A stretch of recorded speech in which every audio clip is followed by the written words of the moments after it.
Nick Bart's called up by Poland for his first senior appearance in their squad. A lovely moment for him, isn't it? You must hark back to your playing days. You remember how special that is? Yes, yeah, I do. It's a long time ago, but I do remember it.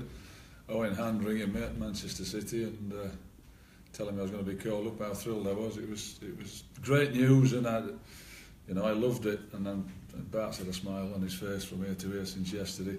I got the call from his coach while I was out in the training ground. Actually, I was watching training yesterday, and I was delighted for him. And who knows? He's got a bit of momentum now. He's got in the squad. Maybe he'll travel to the World Cup. I sincerely hope he does. And when you're there, he might play. He deserves it, doesn't he? He deserves to go there and mix with players from Juventus and Bayern Munich and from wherever. Well, he deserves it on his performances produced here, without a doubt. I mean, I don't know what the Polish keepers are, and there might be somebody saying that they deserve it. But if you're judging on what we've seen him here, it's been, I think, head and shoulders one of the best keepers in the league for the last 2 seasons. So, yeah, he does deserve his call-up. I know you've always said you've got 2 exceptional goalkeepers and Dean pushes them, but how much has Bart come on in that time, the last 2 or 3 years, do you think? Well, I think it's quite obvious, the fact that he's been playing all the time. That's how much he's come on. I mean, they got to a stage where if one of them, if Bart was playing or Gerks was playing, if they played and they got in the team, they stayed in the team, and the other one would play in, start the cup, playing the cup game. And it always took for someone to get injured or something to happen for the other one to get in the team. I guess thankfully for Bart that he's maintained his fitness. Nothing's happened to him because he had a bereavement, I think, when he came out of the team one time. And he's just stayed there. And despite Gerks, whenever he's come in, he's played in the cup games, or any time he's had to play, he's been great. But Bart's been exceptional. And time's on his side, isn't it? If he doesn't make the cut for Russia, he's got the Euros in a couple of years' time. I think he's still just 32. Yes, he has. Yeah, I mean that's a bonus for him. I mean, you look at him; he's really slim and slender and athletic. He'll probably play to his 40, Bart. But I'm sure he'd like to get in this one. World Cup in Russia. And if he's in this one, if you get in the squads, sometimes it's almost difficult to get out of it. You've got to do a lot wrong. Once you've been in and you travel, then other people beneath you have got a lot to do to knock you out of the squad. How's Mustafa Carriol? How bad is that, the groin? Well, he's not fit for tomorrow, and we'll wait and see for Tuesday and Saturday. But I mean, they both come pretty quick, so I'm not that optimistic that he'll be involved in any of them. Any other issues at the minute? No, they're all right. Jonas is a bit of a tight hamstring. We'll see how he is. We'll wait and see tomorrow. Joe's just, we're looking after Joe a little bit, but he's okay. He's in the squad. And other than that, we're all right. Cameron Carter-Vickers against his former club, in a sense. He was on loan at Sheffield United earlier on in the season. You'll be looking around for a centre-half this summer, I'd imagine, with no Tommy Smith. Is he one that would be beyond you before fans start to get excited about how well he's been doing? Well, that is the, I was going to say $50 million question. It might be the £5 million question. I don't know what his value is, but he's been excellent for us. He's been really, really good. I'd love to have that conversation with Mauricio Pochettino, see what he wants to do with him. But I know it's not because of Mauricio. It's a futile conversation almost, because unless they've decided already that he's not going to play for Spurs and they want to loan him out again, then you might get a chance. But I'd be saying to them, well, look, I'll bring him back for pre-season, we'll play him through the pre-season, we'll see how he does. And of course this year the transfer window shuts, is it the 9th of August, if you forgot the wrong date? So, but the loan deals still go until the end of that, so we can't sign anybody for them, buy anybody, but you can take loan deals until the end of August, so I think that's when it's all going to happen. But I'd like to have my foot in the door if he's going to be loaned out again. Is centre-half a priority then this summer? For all you've got Pat Webber and Luke Wolfenden pushing through, and we know that Jonas can play there. Is that going to be a key sign in this summer, do you think? Yeah, we'll be looking, of course. And look, Pat Webber and Luke Wolfenden, they're doing okay. They're not set to come in the team and play at centre back, and Wolfie's been playing right back anyway at Bromley, and Pat done a bit of left. Chris Smith is probably the standout one for me that's doing well as a centre back. He's trained with us today. He's coming out of contract, but my intention is to give him a new contract, and if we have to loan him out, then so be it. But I still want one with more experience, who's played more games in the league, whatever league that might be. And some understanding and sympathy in terms of Freddie Sears and his position. He sat in that chair yesterday, happy at the club. He's professional as ever. You know what Freddie's like, but he said he might have to consider his future in the summer. And I don't blame him.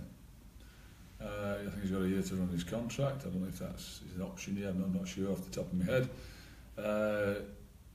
And I guess he would be thinking that because, but he also knows that had he scored 15 goals by this stage, he wouldn't be sitting in this chair telling you that. He'd be sitting in the chair saying the gaffer's going to give him a new contract. But he hasn't. And that's the nuts and bolts of it, I'm afraid. And yet he's so selfless and so willing, and I spoke to him yesterday, just as much as I thank you and say well done and keep going, and I just don't want anybody to think I take them for granted, because I don't. And he's a real valuable member of the squad, but I fully understand his comments. How tough was the decision in terms of replacing Muzzy for this game? You've got Freddie, who did ever so well for over an hour the other night. Basant must be desperate to play, and Joe's been a regular starter. Yeah, well, Joe's not trained as much as he ought to have done, but of course he's still in the squad and he's always a threat. Freddie came on and not having played so much, I thought he was excellent and changed it. As you said, Zanti, he's desperate to play, so it's nice to have at least some options. At least I'm not saying, well, he's got to play because I've got nobody else. I prefer the options. 2 narrow defeats so far this season to Sheffield United. Do you feel you owe them one? No, we owe them 2. Wasn't much in either game, as the scoreline would suggest. No, there wasn't. I thought they started well up at Bramall Lane, and then I had to change it, and we got back into the game, and I thought we did all right then, and we could have got something out of it. Here in the cup game, there was nothing in it at all. Fascinating battle, isn't it, for 6th place at the moment? Probably a little 4-team league with the likes of Middlesbrough and Bristol City and Preston in it. So tricky to call. Yes, and Sheffield United, had a really, we've seen it, Fulham gave them a doing the other night. I don't think it's any embarrassment when Fulham do it to you, to be honest. But I know Chrissy Wilder and Alan Nill, they'll be winding up. They'll want a response because they need a response to get back in that top 6 if they're going to get there. And they've been there pretty much all season, so they'll be feeling pretty sore about that. It'll be a tough game. They're a good side to start. Well, I saw them at Reading recently, and they've pretty much got a bit of everything. Chris has clearly got something about him, hasn't he? He's had a phenomenal last few seasons. I think it was 100 points from Northampton. He certainly did that at Bramall Lane last year. He has certainly got something about him, yeah. He's quite clearly, he knows the game. He's a good coach. He's done it in different leagues as well, and he must manage his players well. I know I think he runs a tight, but a happy ship. Yeah, it's content. People are happy with him and they like playing for him, and that's a big part of the game. And if you win these 2 home games, surely you're right back in it. You're in amongst the likes of Preston and Bristol City, Middlesbrough and Sheffield United for top 6, aren't you? It's a big if that, isn't it? It's an opportunity, though, isn't it? 2 home games. Of course it is, but I can sit here and oh yes, if we win those next 2 games, we'll be right back in it. And so, of course, I fully understand that. But I am that pragmatic manager with my feet on the ground. I know we're not just going to go out and beat them just because we've had 2 away wins, but we've been trying damn hard. And yes, if we can, it'd be brilliant. And with that game in hand on Tuesday, that would put us right back in the mix.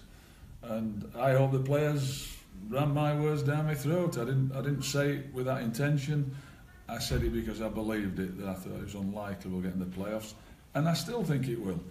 Not because of us, but because of the teams who are above us and the good teams. And if you don't make it top 10, you'd see that as progress, wouldn't you? Would you be satisfied with that this season? I'd have to be satisfied with it. I can't change it. But if we finish in the top 10, I think that is a good finish for us. And if anybody hears me saying that and all screaming we'll be in the top 6, well, so be it. I can't help that. That would be, I think that would be an achievement considering the level of investment that's been in at other clubs, and a lot of clubs that are beneath us. Some of them are in the relegation zone. Thank you. Cheers. How's Tristan Nydam doing, Mick? 'Cause he wasn't in the 23s this week. Does that mean he's sort of back in your thoughts again for? Yeah, he's doing great. He's never been at my thoughts, only when he was injured, to be honest with you. And then he was coming back and trying to get himself fit. That's just what I meant in terms of, is he back up to speed in terms of his physically? Yeah, he's training fully, and yes, it might not be now, but depending on what happens, I'd be quite happy to play him. I just think there's people in front of him at the minute. That's all. Yeah, I mean, he burst on the scene earlier in the season along with Flynn, didn't he? Yeah. And, played in a number of positions for you. What's the tale of his season been? He just kind of hit a wall, did he, around Christmas time first senior season? He got injured. Yeah. And of course, he got in the first team. And it's not only playing the games that's tougher. He's training every day with the first team. He was 17 I'm sure he was. I think he was just 17. He's only just turned 18 now, hasn't he? And that's tough for him. And then he goes away with England and they play. I don't know. He's training there. He don't get a rest like he probably should do, when he's jumped up that level, and it was just pretty much overused. So he's back at it now. He's running around, charging into tackles, doing what he normally does, and he's great. But there's been an element of cotton wool with him in terms of just not pushing him too much. Not really. No. It's on a need to do it basis. He had to have a break. He only had the break while he was injured. Never since he's been back, he's been training and playing, but not playing Saturday, Tuesday, and not playing in the first team. How's Martin Workman looked in training since Tuesday night? Has he got an extra spring in his step knackered now? That's how he's looked. Yeah. No, he's only trained today. No, he looked fine. You'll see him tomorrow morning on Soccer AM. There's a nice little bit on there with him and Zanti, so have a look. I was going to ask you about that. I think Jimmy was back, wasn't he, doing his bit for Soccer AM? And yeah. He's always got a smile on his face, Martin, hasn't he? But I guess, getting those 2 goals in midweek and ending that goal drought, that's... Waggy's a really lovely character, yeah. He's a really nice man. He's been great around the place. Just see him, even his celebration with a ball in the cricket bat. He's just good with other people. We've got a lot of good lads, but he's been really... Yeah, he's been excellent since he came in. Freddie all last season, Freddie this season, they come in, they train, they play, they're selfless, they give everything they've got, but they want to score goals. Yeah, they do. And I have to say, Waggy looked like he was getting frustrated. Just to go back to Freddie on that subject, you said there if he'd have scored 15 goals, he wouldn't be sat saying what he did about considering his future. I guess his counter... No, you'd be asking me have I had any offers for him. That's what you'd be asking me, and so... I guess his counter-argument would be if he'd been playing up front, then maybe he'd have had a better chance of scoring those goals. Has he been then my counter-argument always is Zanti scored 8, Waggy scored how many playing wide right, playing in the hole, Joe scored them, Callum Connolly scored how many, so nobody ever would come to me with that argument, and neither would Freddie, because he's had his chances wherever he's played, whether he's played up front, played wide right, wide left, and sometimes it just doesn't happen for him, but it certainly will again for him. And I love him to bits, Freddie. He's terrific. And he was an impact on Tuesday night, wasn't he? He changed the game for us, definitely, yeah.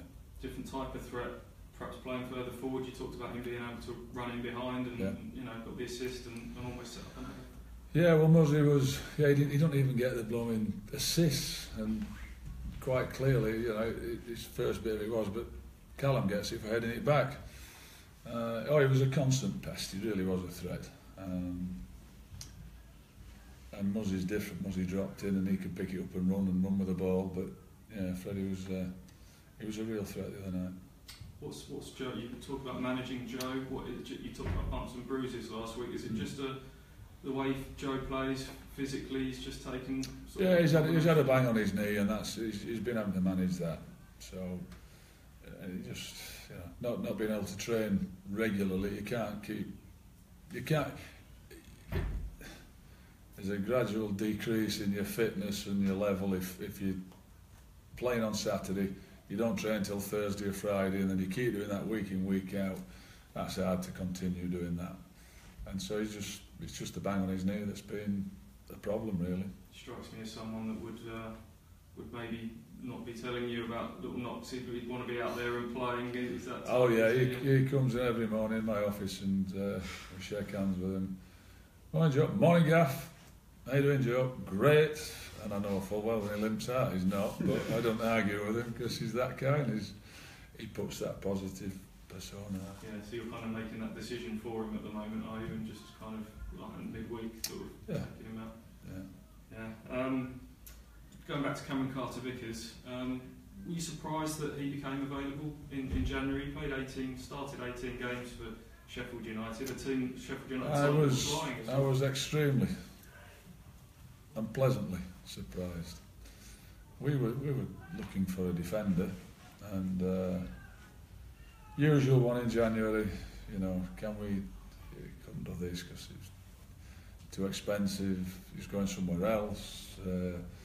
We're waiting for somebody to come in, and so the domino effect and they all had to fall in our favour, and it wasn't happening. And he was Clouy. Brian Clouy said to me he'd had a call and that would I be interested in Cam? I said absolutely. Yeah. He said well he's come back from Sheffield United. I was so surprised, but then not that Chris letting him go because I don't what players he's got, and by the way they're still doing well, so he's probably got players that are his. He might have got somebody coming back from injury, he might sign somebody else. He's got enough loan players that you can't play them all, so I get that. I was delighted, yeah, and even more so since he's played. He's been great.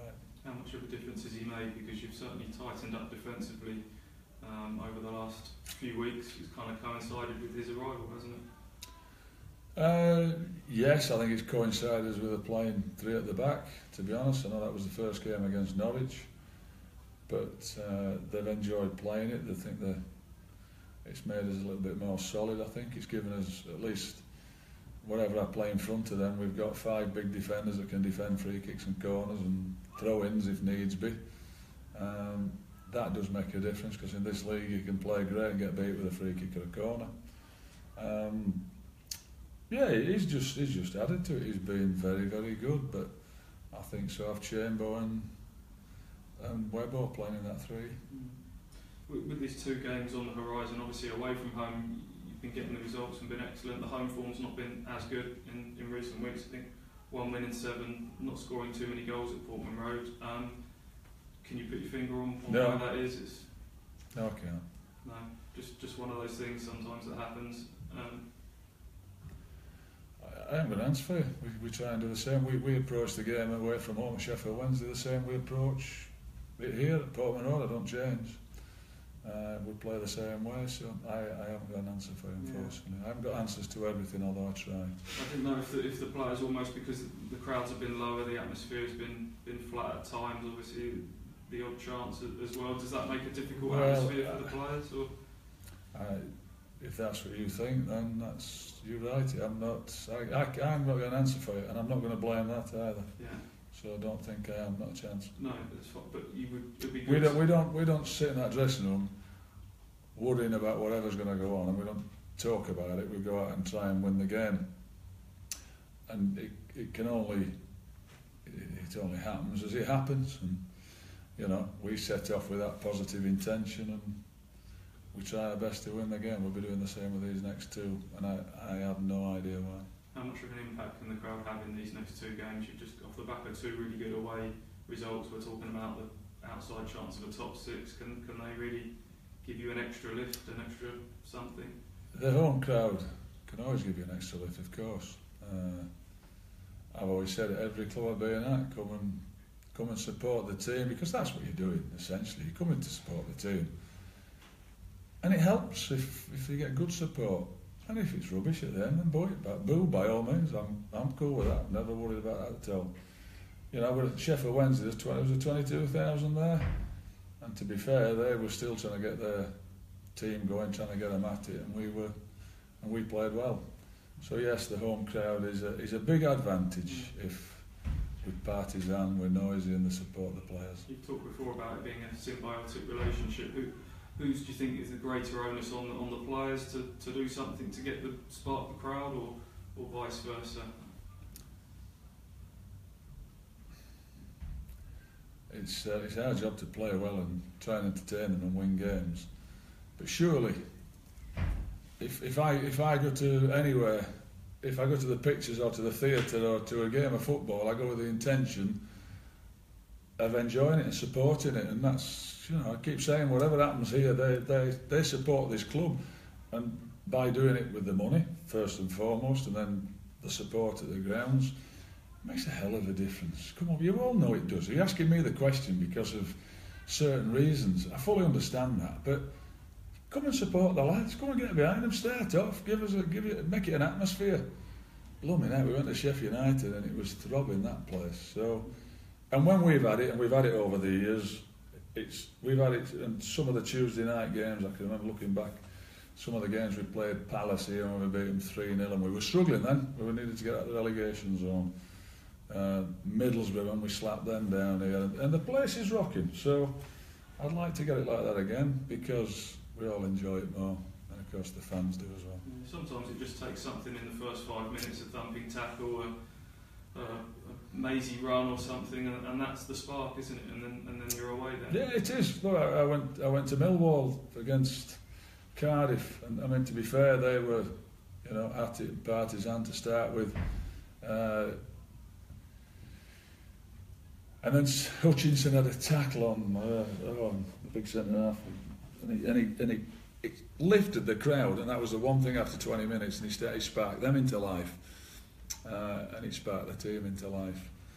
But it does help if you've got that support of the fans, you know. And what I would say is don't come and not want to support the team. That's a big difference. Good luck tomorrow. Thank you. How's Tom Adiani? Has he progressing? Yeah, I did well then. Not really, no, he didn't. No. Tom Adiani. His heart's beating like a drum. He's going fine. He's just coming back. He's still the same. He's rehabbing. What is it? Still the injury they did in the 23s? The hamstring, yeah. It's still bothering him. Yeah, it's a little way to go, yeah.